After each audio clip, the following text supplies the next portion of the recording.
día más, con la gracia del Señor, proseguimos el comentario del Catecismo de nuestra Madre la Iglesia. Queremos comentar hoy el punto 534.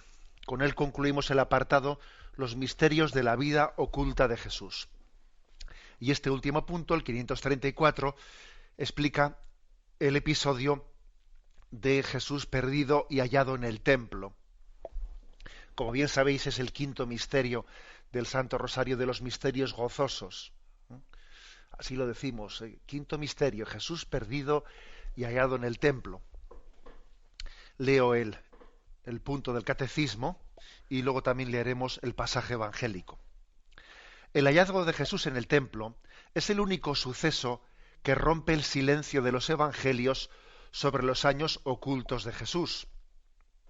Jesús deja entrever en ello el misterio de su consagración total a una misión derivada de su filiación divina.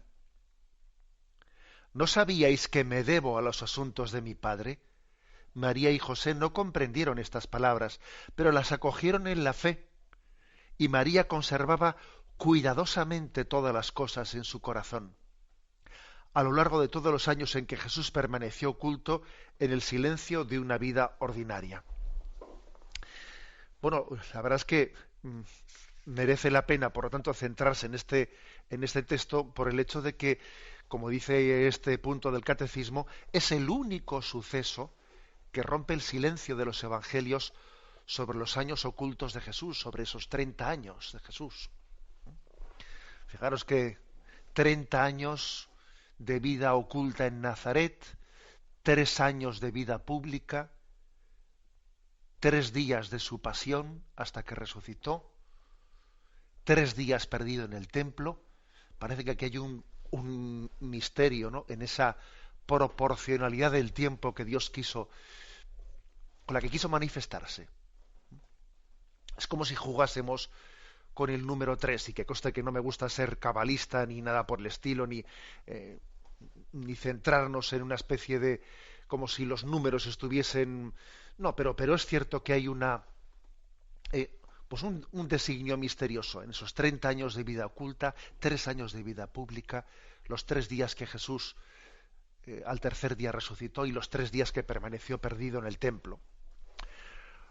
Bueno, digo que nos interesa, obviamente, nos interesa mucho fijarnos en esas palabras, ¿no?, que como oro en paño guardamos de Jesús, las únicas palabras que conocemos de él, las primeras palabras que han llegado a nosotros pronunciadas por Jesús. Vamos a leer en primer lugar el texto evangélico. Lucas 2, versículos del 41 al 52. Sus padres solían ir cada año a Jerusalén por la fiesta de la Pascua. Cuando cumplió 12 años, subieron a la fiesta según la costumbre, y cuando terminó, se volvieron, pero el niño Jesús se quedó en Jerusalén, sin que lo supieran sus padres. Estos, creyendo que estaba en la caravana, anduvieron el camino de un día y se pusieron a buscarlo entre los parientes y conocidos. Al no encontrarlo, se volvieron a Jerusalén buscándolo, y sucedió que a los 3 días lo encontraron en el templo, sentado en medio de los maestros, escuchándolos y haciéndoles preguntas. Todos los que lo oían quedaban asombrados de su talento y de las respuestas que daba. Al verlo se quedaron atónitos, y le dijo su madre: «Hijo, ¿por qué nos has tratado así? Tu padre y yo te buscábamos angustiados». Él les contestó: «¿Por qué me buscabais? ¿No sabíais que yo debía de estar en las cosas de mi padre?». Pero ellos no comprendieron lo que les dijo. Él bajó con ellos y fue a Nazaret, y estaba sujeto a ellos.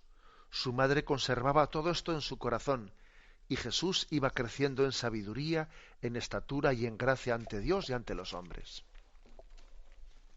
Es un episodio que únicamente relata el Evangelio de San Lucas, y hay que decir que precisamente, ¿no?, porque existe como una gran discreción en los evangelios canónicos sobre los años de la vida oculta, pues han sido muchas veces los evangelios apócrifos de la infancia los que han querido decir algo más, ¿eh? Porque quizás pues la imaginación popular le parecía poco lo que decía, lo que dice, ¿no? Los evangelios canónicos, que son como reconocidos como palabra de Dios, y los apócrifos han querido como decir algo más. Y son sobre todo dos evangelios apócrifos, uno que se llama el Pseudo Tomás y otro que se llama el Evangelio Árabe de la Infancia, son los que intentan añadir, ¿no?, algo, ¿eh?, a este texto, aunque es verdad que se ciñen sustancialmente a este relato, pero intentan añadirle algo más. Y ese Evangelio apócrifo que se llama el Pseudo Tomás, en el capítulo 19, dice: todos estaban pendientes del niño, se refiere en la conversación que tenía con los doctores cuando estaba en el templo. Todos estaban pendientes de él y se admiraban de ver que, niño como era, dejaba sin palabra a los ancianos y maestros del pueblo, desentrañando los puntos principales de la ley y las parábolas de los profetas. Y este Evangelio apócrifo, ¿no?, tras referir el encuentro y el diálogo entre María y Jesús, pues añade: y los escribas y fariseos le decían: ¿eres tú por ventura la madre de este niño? Ella respondió: así es. Y ellos repusieron: pues dichosa tú entre las mujeres, ya que el Señor ha tenido a bien bendecir el fruto de tu vientre. Porque gloria, virtud y sabiduría semejantes ni las hemos oído ni visto jamás. Bueno, es hermoso, aunque no lo consideremos palabra de Dios, pero es verdad que los evangelios apócrifos tienen textos hermosos, ¿no? Y por su parte, el otro evangelio apócrifo que os decía, el Evangelio Árabe de la Infancia, pues en sus capítulos del 50 a 53 habla de ese tema, ¿no? Es un evangelio que pretende saber, ¿no?, de qué temas concretos habló Jesús con los doctores, ¿no? Y así se reproduce lo siguiente, ¿no?, que Jesús, pues se dice en un capítulo que un astrónomo le hizo preguntas, que un filósofo versado en medicinas le hizo preguntas a Jesús, cómo él respondía, etcétera. Bueno, la imaginación de los evangelios apócrifos pues es grande, ¿no? Pero vamos, allí ya hasta hay un astrónomo y un médico que se ponen a hablar con Jesús. Y lo que nos interesa es que al final dice este evangelio apócrifo: entonces los doctores preguntaron a María si aquel era su propio hijo. Y asintiendo ella le dijeron: bienaventurada tú, porque has dado a luz un niño como este. Bueno, el caso es que frente a los numerosos prodigios que los evangelios apócrifos atribuyen al niño Jesús, y en contraste un poco con las ponderaciones pues un tanto barrocas, ¿no?, que acompañan estos textos, los evangelios canónicos se destacan, se caracterizan por su sobriedad. Por su sobriedad, tal y como lo hemos leído, ¿no?, en Lucas 2, versículos del 41 al 52. Vamos a intentar ir desgranando los versículos. Vamos a intentar hacer el programa de hoy como si fuese una pequeña exégesis, desmenuzando los versículos que hemos leído. Bueno, el primer versículo dice: sus padres solían ir cada año a Jerusalén por la fiesta de Pascua. Bueno, pues vamos a ver, podemos decir una cosa, y es que evidentemente se vivía un clima religioso en aquel tiempo en el que Jesús estaba insertado plenamente, ¿no?, en aquella tradición judía, pero hay que decir que la Sagrada Familia pues vivía no únicamente como un cumplimiento mínimo, sino que cumplían con creces lo que la ley mandaba a los judíos. Tenemos en el libro del Éxodo 23, versículos del 14 al 17, la prescripción de que se pedía que 3 veces al año se celebrasen esa fiesta en su honor. Se pedía que 3 veces al año fuesen a Jerusalén los judíos, subiesen a Jerusalén los judíos fieles. Ahora bien, hay que decir que no está nada claro que tuviesen obligación de subir a Jerusalén los que venían desde Galilea, porque Galilea era un sitio pues muy lejano para subir hasta Jerusalén. Parece ser que los israelitas de Galilea no tenían obligación y sin embargo ellos iban. Y también es totalmente seguro que las mujeres no tenían obligación de ir, y María iba. Y también es seguro que hasta los 13 años, pues los adolescentes, los niños, no tenían obligación de ir, y sin embargo Jesús va con 12 años. Es curioso que se detalle en este texto que Jesús con 12 años subió con su familia a Jerusalén, porque es que tenemos datos extrabíblicos que nos dicen que con 13 años era la obligación, digamos, era a partir de esa edad comenzaba esa obligatoriedad que tenían los adultos de subir a Jerusalén. Y sin embargo Jesús sube con 12, lo cual también nos dice algo, ¿no? Quiere decir que Jesús no solo ha venido a cumplir la ley, sino que ha venido a superarla, a cumplirla con creces. Él no solo cumple la letra de la ley, sino que cumpliéndola la lleva mucho más allá.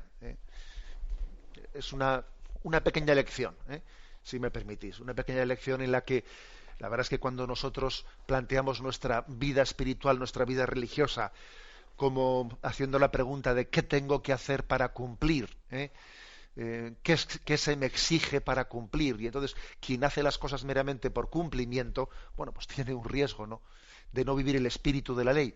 Bueno, pues digamos que la Sagrada Familia va mucho más allá de lo que se prescribía para los judíos. María se incorpora a esa subida a Jerusalén, siendo así que a las mujeres no se les exigía tal cosa, y Jesús, antes de la edad legal, sube también a Jerusalén.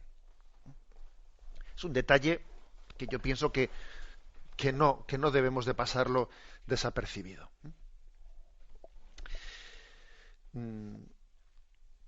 Decir que la Pascua, bueno, continúa diciendo el texto, cuando cumplió 12 años, subieron a la fiesta según la costumbre, y cuando terminó, se volvieron, pero el niño Jesús se quedó en Jerusalén sin que lo supieran sus padres. Bueno, aquí lo que nos interesa es ver que la fiesta de Pascua de los ácimos duraba 7 días, y dice, ¿y cuándo terminó?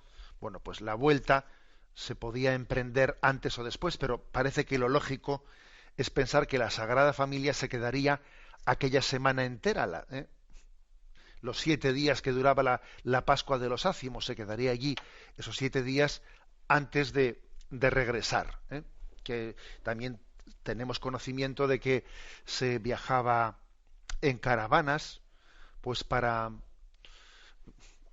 aumentar la seguridad, ¿no? Y además daba también cierta libertad de movimiento.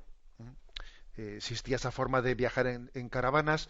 También tenemos conocimiento de que se solían hacer unas etapas pues de cercanas a 40 kilómetros al día o 35 kilómetros al día. Existía esa costumbre, aunque la última etapa, antes de entrar en Jerusalén, solía ser más corta. Solía ser más corta, pues porque de esa manera llegaban no cuando ya el día había terminado, sino llegaban todavía frescos para poder disfrutar de su entrada en Jerusalén. Bueno, son datos interesantes, ¿no?, que nos acercan a esa realidad. Decimos también que con respecto a esos 3 días, a ese retorno, mejor dicho, a ese retorno en el que se encuentran la gran sorpresa de que Jesús, pensaba yo que estaba contigo, le diría María a José, y José a María, pues yo pensaba que estaba contigo. Es decir, existe una sorpresa de que viajando en caravana, bueno, pues no hay seguridad de poder controlar que el niño, el padre piensa que está con la madre con la padre, uno piensa que está con otros grupos de niños. El caso es que Jesús no estaba en aquel lugar, y misteriosamente la decisión de Jesús es un enigma del cual pues hoy queremos hablar. Jesús ha quedado en Jerusalén, y aquí se suscita como una crisis, una crisis. La primera crisis que pudo tener la familia de Nazaret, claro, esa crisis de huida a Egipto, era distinta, porque estaba provocada por una persecución exterior. Pero ahora se trataba de una crisis producida porque Jesús que eso jamás lo hubiesen esperado de él, pues había actuado de una manera, ¿dónde estaba? ¿El niño se había perdido? ¿O qué es lo que había hecho? ¿No? Es distinto que la crisis esté motivada porque haya una persecución externa, que por una parte es mucho más dramático, ¿no? Que Herodes intentase buscar al niño para matarlo, pero aquello era más fácilmente entendible. Pero es que ahora en este caso, el hecho de que Jesús se hubiese quedado en Jerusalén era más difícilmente entendible. ¿Por qué lo había hecho? ¿Se había despistado o, como después comprobaron, no se había despistado, sino que lo había hecho consciente? ¿Por qué lo había hecho? Hay algo que el Señor nos quiere revelar en este pasaje. La bendición de Dios Todopoderoso, Padre, Hijo y Espíritu Santo, descienda sobre vosotros. Alabado sea Jesucristo.